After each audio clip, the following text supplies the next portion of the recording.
जी, अस्सलाम वालेकुम। ये देख रहे हैं आप आईपैड इंस्टीट्यूट का चैनल और ये वर्कशॉप है जी हमारी। सब गाड़ियाँ बाहर ओपन है, लड़के काम कर रहे हैं। आपको प्रॉपर नज़र आया है इसके अंदर कि ये इंस्टीट्यूट के अंदर ही वर्कशॉप बनी हुई है। हमें कहीं बाहर नहीं जाना पड़ता, हम यहीं पे सब काम करते हैं। इंजन से लेके इंजन गेयर हिस्सा, उसके बाद वायरिंग पूरी और फिर स्कैनर की सारी ट्रेनिंग और उसके बाद जो है अंदर क्लासेस होती हैं। क्लासेस में 2 घंटे थ्योरी भी पढ़ाई जाती है जिसमें चीज़ों के मुतालिक सिखाया जाता है, इनके नाम याद कराए जाते हैं, औज़ारों की पहचान कराई जाती है, उसकी प्रैक्टिस कराई जाती है। उसके बाद सेंसरों के नाम याद कराए जाते हैं, उनकी शक्लें दिखाई जाती हैं, स्कैनर चलाने का तरीका सिखाया जाता है, उसके ऊपर काम करवाया जाता है।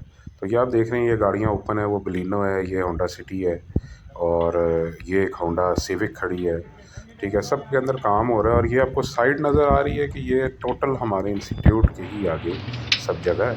हमारे लड़के यहीं पे काम करते हैं, हमारे लड़कों को आगे पीछे अंदर बाहर नहीं आना जाना पड़ता और उन्हें कोई प्रॉब्लम नहीं होती।